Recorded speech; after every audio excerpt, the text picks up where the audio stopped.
Hi friends, welcome to Sabina சமையல். இன்றைக்கி அருமையாக ஒரு ரேஷன் பச்சரிசி வச்சு இன்றைக்கி சூப்பராக ஒரு பொங்கல் தாங்க செய்ய போகிறோம். இது வந்து ரேஷன் அரிசியில் செஞ்சுருக்கோன்னே தெரியாது, அந்தளவுக்கு டேஸ்டியாக இருக்கும். பாசிப்பருப்பு நான் வந்து ஒரு டம்ளர் பச்சரிசி எடுத்திருக்கேங்க. அதுக்கு 3/4 டம்ளர் பாசிப்பருப்பு எடுத்திருக்கேன். இப்போ பாசிப்பருப்பு வந்து கொஞ்சம் ஜாஸ்தியாக போட்டால் தான் பொங்கல் சூப்பராக இருக்குங்க. இப்போ இது வந்து பிரேக்ஃபாஸ்ட்டுக்கு தான் காலையில் செய்கிறதுக்கு எடுத்துருக்கிறேன். இப்போ அரிசி வந்து நல்லா ஊற வச்சு நல்லா கழுவி ஒரு 20 நிமிஷம் மட்டும் ஊற வச்சு எடுத்துக்கலாங்க, போதும். இப்போ பாருங்கள், இப்போ நல்லா ஒரு 6லேருந்து 7 டைம் நல்லா கழுவியாச்சு. அரிசி பாசிப்பருப்பு 2 சேர்த்து இப்போ நல்லா ஊற வச்சு எடுத்துக்கலாங்க. இந்த பக்கம் வந்து நான் ரேஷனில் வாங்கின பருப்பு தாங்க. இது வந்து சாம்பாருக்கு, பொங்கலுக்கு சாம்பார் செய்யணும்னு சொல்லிட்டு இப்போ நான் எடுத்திருக்கேன். ஒரு 1.5 டம்ளர் போல் இப்போ நான் ரேஷன் பருப்பு எடுத்திருக்கேன். இப்போ இதையும் நல்லா கழுவிக்கலாங்க. நல்லா ஒரு 4லேருந்து ஒரு 5 டைம் கழுவிட்டு, இது நார்மலாக நம்ம எப்போவும் பருப்பு வேக வைக்கிற மாதிரி நம்ம வேக வச்சு எடுத்துக்கலாம். அதுக்கு கொஞ்சமாக மஞ்சள் பொடி, ஒரு 1.5 தக்காளி எடுத்திருக்கேங்க. கொஞ்சம் புளிப்பாக இருக்கனால நான் ஒரு 1.5 தக்காளி எடுத்திருக்கேன். பூண்டு வந்து ஒரு 6லேருந்து 7 பல் பூண்டு போட்டாச்சு. கொஞ்சமாக ஜீரகம் வந்து போட்டு பருப்போடு போட்டு வேக வச்சோம்னா கொஞ்சம் நல்லா மணமாகவும் இருக்கும், உடம்புக்கும் கொஞ்சம் நல்லது. கொஞ்சம் கருவேப்பிலை, இப்போ இது எல்லாத்தையுமே போட்டு குக்கர் மூடி கொஞ்சம் விசில் விட்டு எடுத்துக்கலாங்க. இப்போ பாருங்கள், நல்லா பருப்பு வெந்து வந்துருச்சு. இப்போ நல்லா மசிச்சு விட்டாச்சு பருப்பை. இந்த பக்கம் ஒரு வடைச்சட்டியில் கொஞ்சமாக ஆயில் ஊற்றியாச்சு. ஊற்றிட்டு சரிங்க, இப்போ நான் தேங்காய் தான் ஊற்றிருக்கேன். தேங்காய்னா இல்லது ஆயில் எதுனாலும் ஊற்றிக்கலாம். இப்போ கொஞ்சமாக கடுகு, ஜீரகம், வெந்தயம் 3 இப்போ போட்டாச்சு. போட்டு நல்லா பொரிஞ்சதும் வெங்காயம் வந்து நான் சாம்பார் வெங்காயம் தான் எடுத்திருக்கேன். சின்ன வெங்காயம் எடுத்தாலும் ரொம்ப சூப்பராக இருக்கும். நான் இப்போ வந்து பெரிய வெங்காயம் இருந்தனால நீல வாக்கில் கட் பண்ணி ஒரு 2 வெங்காயம் கட் பண்ணி எடுத்திருக்கேன். கொஞ்சமாக கருவேப்பிலை, இப்போ இதையும் போட்டு இப்போ நல்லா பொன்னிறமாக வர அளவுக்கு நல்லா வதக்கிக்கலாம். ஈஸியாகவும் இருக்கும். இது வந்து கடையில் வாங்கின பருப்பு மாதிரியே இருக்குங்க. அதை விடவே டேஸ்ட்டு ஜாஸ்தியாக இருக்கும். ஒரு டைம் நீங்களும் இது மாதிரி ட்ரை பண்ணி பாருங்கள். இப்போ நல்லா வதக்கி விட்டாச்சு பாருங்கள். இந்த மாதிரி கண்ணாடி பதம் வர அளவு இருக்கும்போது பெருங்காயப்பொடி ஒரு 3/4 டீஸ்பூன் போல் எடுத்துருக்கேங்க. அதை உள்ளே சேர்த்துக்கலாம். சேர்த்துட்டு இப்போ நல்லா வதக்கி விட்டுக்கலாம். வெங்காயம் நல்லாவே வதங்கி வந்திருக்கு. இன்னும் கொஞ்சம் கூட நல்லா வதங்கி வர அளவுக்கு இலக்கி விட்டுக்கலாம். சாம்பார் பொடி தாங்க எடுத்திருக்கேன் நான். இப்போ சக்தி சாம்பார் பொடி, அதில் வந்து ஒரு 1/2 பேக்கெட் போல் கொட்டியிருக்கேன். உங்களுக்கு காரம் எவ்வளோ தேவையோ அதுக்கு தகுந்த மாதிரி நீங்கள் போட்டுக்கோங்க. கொஞ்சமாக ஒரு 1/4 டீஸ்பூன் போல் மஞ்சள் பொடி, இப்போ எல்லாத்தையுமே சேர்த்து இப்போ நல்லா மிக்ஸ் பண்ணி விட்டுக்கலாங்க. மல்லிப்பொடி வந்து ஒரு 1லேருந்து 1.5 டீஸ்பூன் போல் போட்டுக்கலாம்.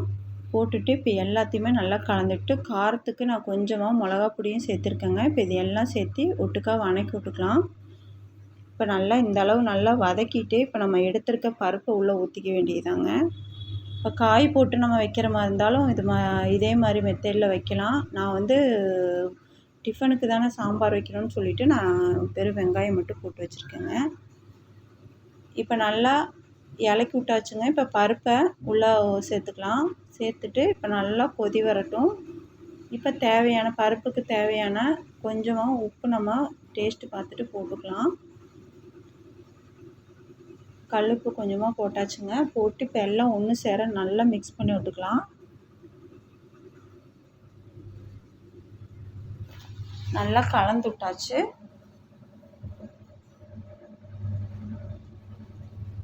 இப்போ நல்லா கொதி வரட்டுங்க.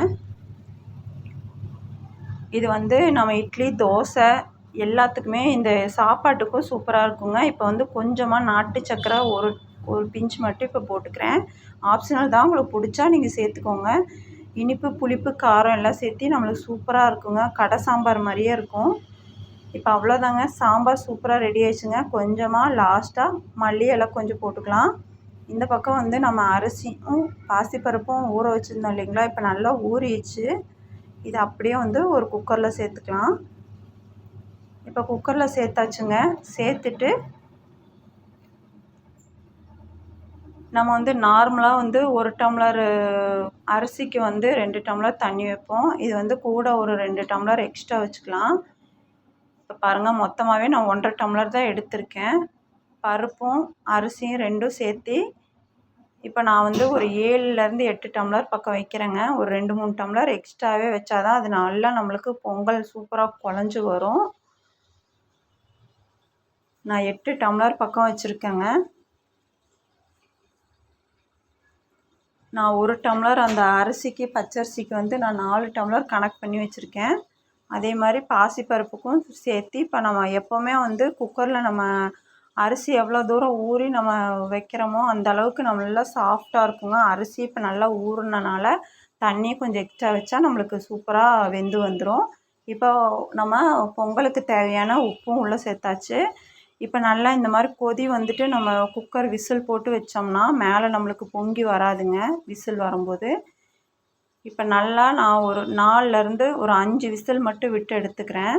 இப்போ குக்கர் மூடி விசில் போட்டாச்சுங்க. பாருங்கள் ஃப்ரெண்ட்ஸ், எவ்வளோ சூப்பராக நம்மளுக்கு அருமையாக வெள்ளை வெளியேறுன்னு வந்திருக்கு பாருங்கள். நம்ம கடை அரிசி மாதிரியே இருக்கும். இல்லை லைட்டாக வந்து மஞ்சத்தூள் நான் சேர்த்துருக்கேன். ஆப்ஷனல் தான், உங்களுக்கு பிடிச்சா மஞ்சள் பொடி சேர்த்துக்கோங்க, இல்லைன்னா அவாய்ட் பண்ணிக்கலாம். இப்போ அவ்வளோதாங்க. இப்போ நெய்யும், இப்போ பொங்கலுக்கு தேவையான ஜீரகம் 1/4 டீஸ்பூன், குருமிளகு, கொஞ்சமாக பெருங்காயப்பொடி ஒரு 1/2 டீஸ்பூன் எடுத்திருக்கேன். இங்கே வந்து துருவின இஞ்சி வந்து ஒரு 1/4 இஞ்சி எடுத்து நல்லா துருவி எடுத்துருக்கேங்க. முந்திரி வந்து ஒரு 20 முந்திரி எடுத்திருக்கேன். இந்த பக்கம் ஒரு கடாய் வச்சாச்சு தாளிக்கிறதுக்கு. இப்போ அதில் வந்து நெய் வந்து ஒரு 2 டீஸ்பூன் போல் ஊற்றிக்கிறேன். நெய்யும் எண்ணெயும் மிக்ஸ் பண்ணி ஊற்றிருக்கேங்க. இப்போ எண்ணெய் வந்து 2 டீஸ்பூன் ஊற்றியாச்சு.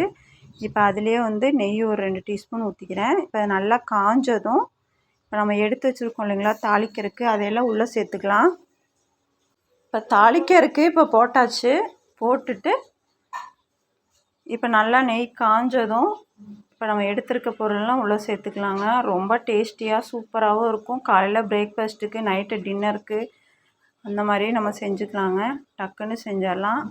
இப்போ எல்லாத்தையுமே போட்டாச்சுங்க. இப்போ நல்லா பொரிஞ்சு வந்ததும் நம்ம எடுத்து வச்சுருக்கோம் இல்லைங்களா ரெடியாக, பொங்கலில் வந்து இதை அப்படியே நம்ம சேர்த்துக்கலாம். ஹோட்டல் ஸ்டைல் பொங்கல் நம்ம ரேஷன் கடை பருப்பில் அருமையான ஒரு சாம்பாரும் சூப்பராக ரெடியாக இருக்குங்க. நீங்களும் உங்கள் வீட்டில் இதே மாதிரி ட்ரை பண்ணி செஞ்சு கொடுத்து பாருங்கள். குழந்தைங்களுக்கு ரொம்ப விரும்பி சாப்பிடுவாங்க. அவ்வளோதாங்க இந்த வீடியோ. நீங்களும் ட்ரை பண்ணிவிட்டு எப்படி இருந்துச்சுன்னு கமெண்ட்டில் சொல்லுங்கள். அவ்வளோதாங்க இந்த வீடியோ. இந்த வீடியோ உங்களுக்கு பிடிச்சா லைக், ஷேர், சப்ஸ்கிரைப். அடுத்த வீடியோவில் சந்திக்கலாம். பாய்.